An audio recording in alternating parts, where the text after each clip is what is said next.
Chair. Good morning, everybody. Welcome, Mr. Gloucester, and good luck in your role that you've recently taken up. Now, I suppose, just to be fair, Chair, to preface, before I begin, the procurement exercise commenced before either Mr. Watt or Mr. Gloucester took up their positions. One is the Accounting Officer and Secretary General, and Mr. Gloucester is the CEO of the HSE. So it all took place with actors that are not before the committee. But however, the committee does recognise, that it was in a time, as you say, of impending crisis, of unknown dimensions and proportions. We all accept that. That does not mean that we won't examine in detail the scale of the funding concerned in the context of the overall health budget. May not seem a lot to you or to anybody that's operating within 26 or whatever it is, the 26.5 billion budget that the HSE has. But if you're one of the ailing Section 39s at the minute, 30 million would be winning the lotto 10 times over. So, Mr. Mulvaney, I heard what you said there to my colleague in relation to planning in every other country. But I think what really was, and where there was omission, was where the reports were provided to deeper. And if you look at page 12 of the CNAG's report, it says the report only included expenditure for ventilators that had been delivered and did not include the payments in advance and refunds received from cancelled orders. Now, who compiled those reports, Mr. Mulvaney? My team, Deputy. Your team. And do you see any problem with that? As I said, Deputy, the weekly reporting, those flash reports, was a new set of reporting brought in. I'm sorry, I can't hear you. Is your microphone on? It is, Deputy. Yeah. The weekly reporting, Deputy, the flash reporting it's called, was brought in purely for COVID. It was an innovation in itself. It was clear that it wouldn't capture all of the costs. Just not to interrupt you, I'll just read this again. You just said it was clear. The CNAG says this was seriously misleading. So clearly it wasn't clear. It was clearly misleading.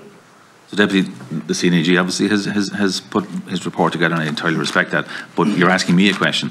So my view on it as the Chief Financial Officer, and I was the Chief Financial Officer at the time, and those weekly reports were part of something that we developed. A, they weren't intended to mislead anybody. B, they started with the first report on the weekend of the 20th of March. By the second report... I have no interest in the dates because it's but Deputy, I am answering your question. Well, no, you've answered it. I haven't actually. Well, you have. I mean, you don't see anything. Chair, can I answer the question? Just let them just finish briefly. But I didn't ask you anything about a date. I asked you about the omission of the detail. So, Deputy, the second report, the dates are part of detail, Deputy. The second report on the 27th of March was clear. It said, and I quote, that by the 27th of March, the full 73.5 million that had been approved by the 21st of March was fully committed. And as I said earlier on... 24.5 that, for instance, when we go to page 28, there was 24.5 million agreed under verbal contract. Verbal contract. Sorry, Deputy, your question was first about the report. So what I'm saying is, in hindsight, as I agreed earlier, I'd prefer if there was a cash figure as well. But it's pretty clear when someone says the full 73.5 million has been committed.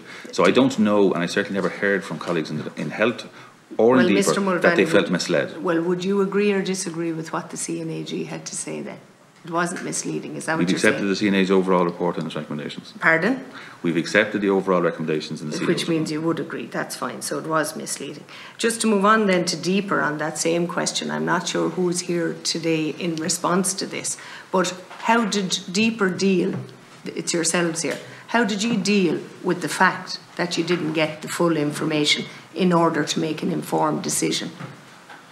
I suppose, Deputy, just to bring it back to the sanction that we conveyed to the Department of Health, one of the conditions of that sanction was that there would be weekly reporting up to the limit of the spend, and there was more frequent weekly meetings, and at those meetings there was lots of queries exchanged back and forth across all the different COVID spending lines.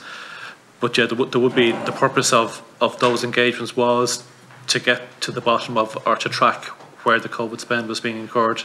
To be fair then, Mr. Dormer, you did feel in deeper that you had been misled. Similar to the HSE, we fully accept the CNAG's finding on that issue. Yeah, so in being misled, that's really what I'm asking. Was there, what sanction, if any, or like, was anyone held accountable? Did you seek in deeper to hold anyone accountable on that basis, if you accept the report? I suppose in broad terms what we've done in the interim is, because that expenditure oversight mechanism is still operating, and this year we had our own internal review to try and improve its operation and to improve the level of reporting, to make sure we are getting the information we need to have that oversight. So I suppose the answer to holding someone accountable was no.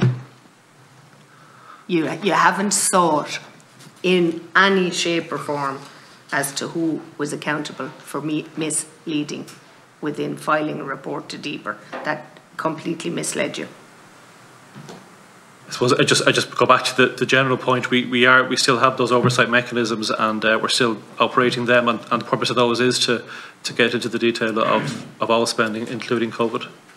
Right. Clearly not. I suppose we can all make up our own mind then as to accountability.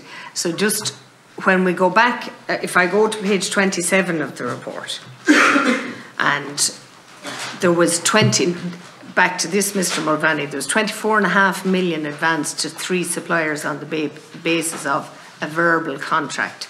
Now, I don't know about you, but emergency or no emergency, how was such a massive amount transferred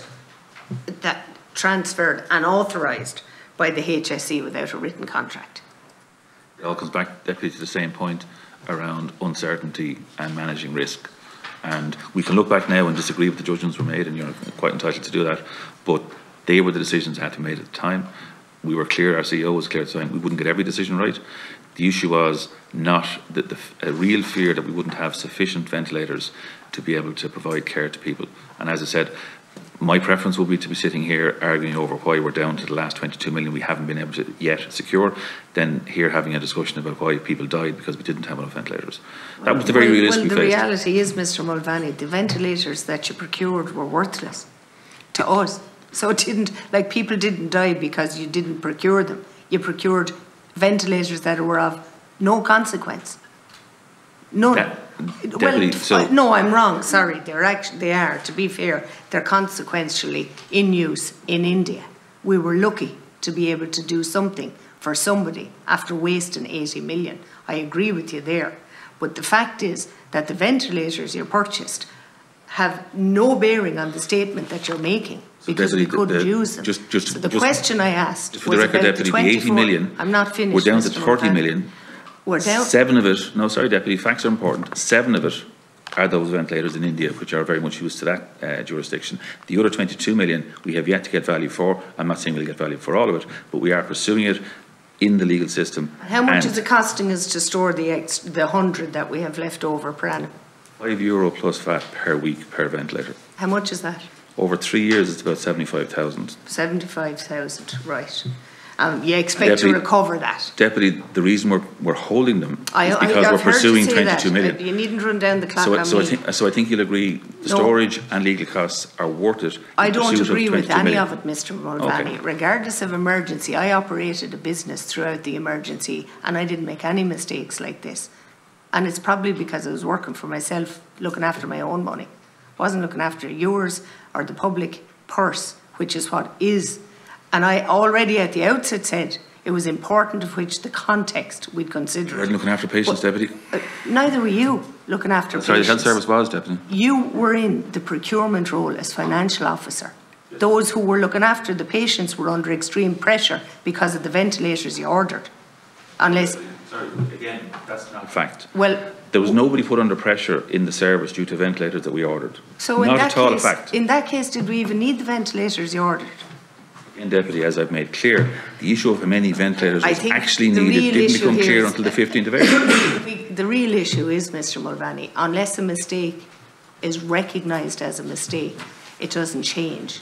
And the question that I wanted to get to is, do we still have verbal contracts in being? Are we still paying out monies on the basis of verbal contracts? Not at all, Deputy. As we have Which said, means that we revert to our normal practices. Did we do it before COVID? Verbal contracts for that? Yeah. No, Deputy. No, so We it was. we don't do advance payments for products typically as a rule, So and we it's don't do verbal accepted. contracts as a rule. Thanks, Deputy. Have you one brief question? Oh, well, I'd be back in, Chair. Yeah, no, if No, you're I'd okay, be back in. okay, be a second round.